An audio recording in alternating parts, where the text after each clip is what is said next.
Hi, Molly. Welcome back to our last session of working on our Matisse paintings, fishbowl paintings. Today we are going to do one part and then you're going to need to pause the video or take a break and let your painting dry, and then we'll finish the second part. So right now you are going to need a white pastel, the watercolor that you have been given, and you want to separate them like this so that when we get them wet they don't get all over your desk. You're going to need a container of water. You're going to need a large paintbrush. Okay, you don't want, we have a small one here and then a large. I want you to use the large one. We'll use that most of the time. And a paper towel or cloth that you can set your paintbrush on when it's wet.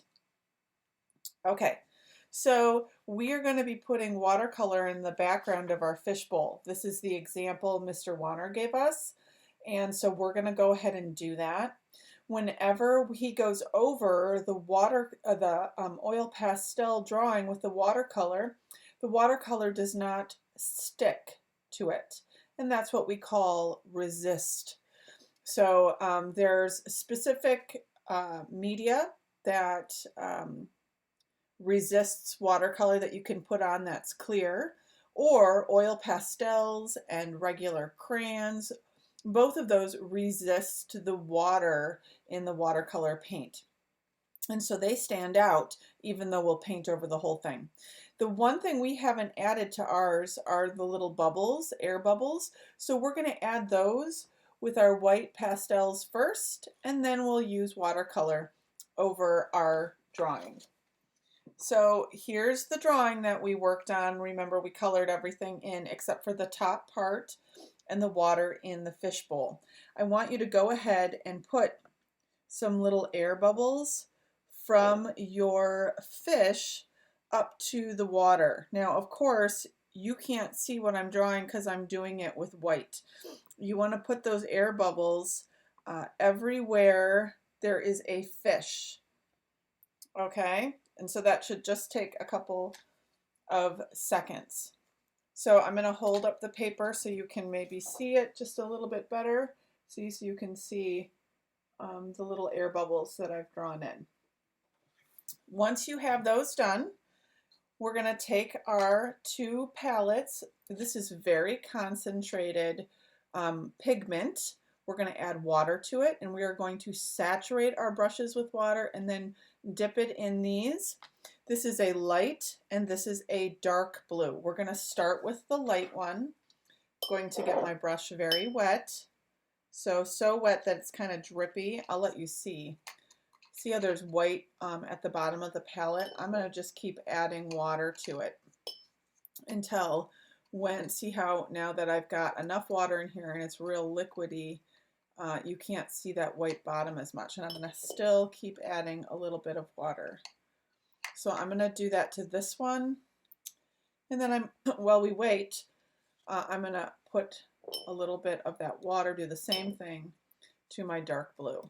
And that way the paint and pigment can sit in the water and get soft for us. Okay, so we'll start with the light colored one, which is in the oval. And I'm dipping my brush up and down, up and down. What I want is we want to be able to see how my brush has that blue color. We're going to put what we call a wash. That means we're going to go up and down with this color. We are only going to be doing it on the edges and the inside of our fishbowl. And as you can see, I'm going to go over everything that we colored in. Now, when you're doing this, your paint might start getting a little dry, so you might have to add more water to your paint. I also am going to add a little bit of water to what I've already painted down, so you can kind of see what happens. It will get lighten out. Now when you get to your fishbowl, you're not going to go all the way to the top edge. You're going to go just below your line. So we can see that here. There's a little bit of space. We don't go up to the top line. We're just going to go just below it. So I'm dipping my brush in the water again, and I'm pulling it up. And now you can see my air bubbles. They all popped up. This one got covered a little bit, but they'll all pop up. So I'm going to set that aside. Now I want you to see my water has turned blue. That's because the pigment from the watercolor actually colors the water as well. If I add a little bit of plain water, you can see what happens. It kind of moves a little bit. And where it's darkest is where I have the least amount of extra water. So there we have it. I splashed a little bit over here, so I'm going to take my towel and I'm just going to dab that up. Now I'm going to take my dark color and I'm going to add water to it. And I want you to see I'm adding that to the bottom, and you can see it's bleeding into the rest of the paint. So I'm probably not going to need any more of that, the paint, but I'm going to pull this up. So it's really nice and dark. I like that darkness down there. That's really nice. Okay. I'm just going to pull that, put it on the edge, and there you have it. My painting is very, very wet. We couldn't put markers or anything with this right now because it would make a big mess. So I'm going to set my brush aside. I'm going to clean it in the water. I'm going to squeeze out. I'm squeezing out the bristles. You never want to leave your brush in the jar upside down because that will, if you leave it sitting, it will make the glue dissolve eventually and it'll wreck your brush. So we're letting that sit to the side. I'm now going to take my little cloth and I'm going to dab it over my fish. This is called lifting out. Now there was just a little bit of water that stayed on there. If I do that to my water, my watercolor, I can pull out some of the darkness as well, but I don't want to do that down here because I like how dark it is. It is definitely, you can see, it's pooling there. We're just going to let that dry. So we can't do the rest until we let this dry. So pause the video or stop the video, do your painting, and then don't come back until your painting has dried. We'll see you soon, Molly. Now that you have the water behind your fish painted in and dried, we can do the last part of our drawing. So we are going to be using Crayola markers for this part. You can use any of the colors that you have at your house. So the Matisse paintings that we looked at, there were a lot of bright colored backgrounds. We saw one with blue and red. We saw one with lots of warm colors. I want you to choose maybe 2 or 3 colors tops, okay? So I'm going to go with a red for mine and a green. I think I'm going to go pink. So what I recommend, Molly, is that you turn your paper upside down so you're not stretching over your oil pastels, and instead you're just working on the part that's nearest to you. Before we start adding color to our background, I'm grabbing a black marker and I'm just going to outline my fishbowl in black. And you can see in Mr. Warner's example where that wasn't finished, he didn't do the background, he outlined it with the black oil pastels. We're just going to use our marker to do that instead. Now what you'll find is, see my little fish? that fin goes over my line and it resists my marker. These markers are water-based, so they're like the watercolor paint, and you cannot draw with them over top your fish. So if your marker is too close and it won't work, it's too close to the oil pastels, you could use your black oil pastel to trace around your fishbowl if you would like. Okay, so I hope you've chosen 2 or 3 colors to work with.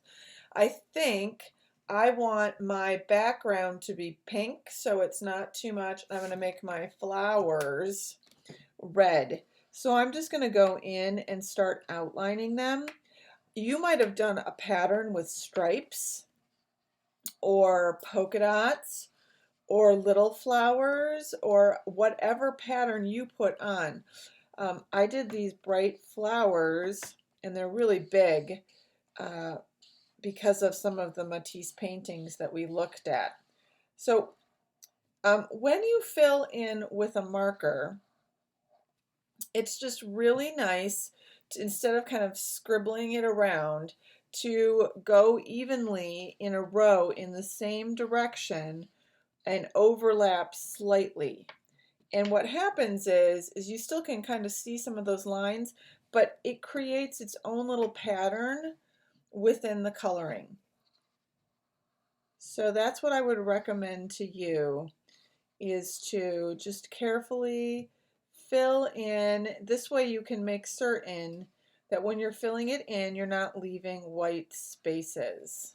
So I just want you to see, you can see my lines a little bit. And that's okay to see the lines. We like that. And we like that it's kind of even. So you're going to spend the rest of your time taking your time to fill in this background of yours. And I hope that you will you won't feel rushed. And maybe you want to turn on some music that you like and have that in the background and just fill in your design and the back space of it. As you can see, I'm doing the same thing with my green leaves. I did it in the lines to fill it in the same direction. I will just show you the actual process of this little part of mine, and then I'm just going to speed up my coloring so that you can just have fun filling in your space. And I'm going to show you what that's going to look like once I get the background in. I'm just going to color in all of my flowers first.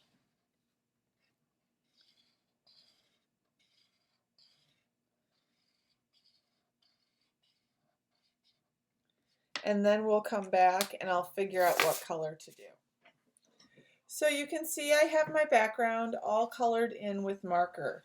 My pink was very close to my red color, so I think that gives the background a little bit of continuity. It makes it all kind of go together. But because of that, I added one more color. I added orange and put that into the center of my flowers. So I hope you had fun coloring in your background. I cannot wait to see it. The last thing that we need to do is we're going to outline a couple of our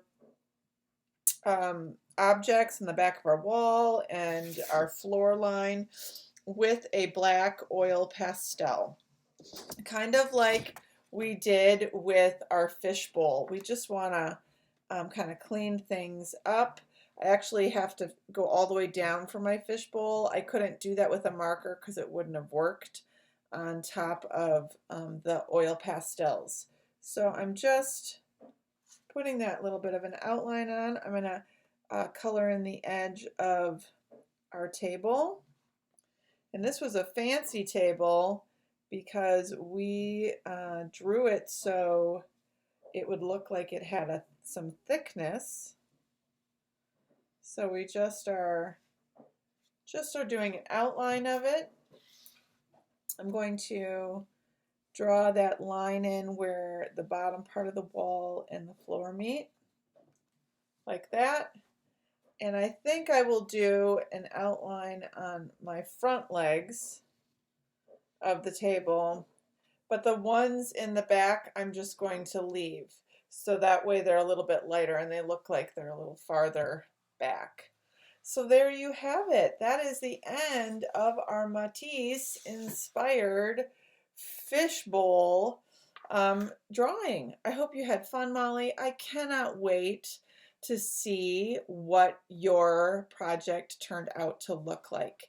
You always have such pretty and beautiful pieces that you post, so I'm really looking forward to seeing your finished project on Seesaw. So have a great week, and I will see you soon.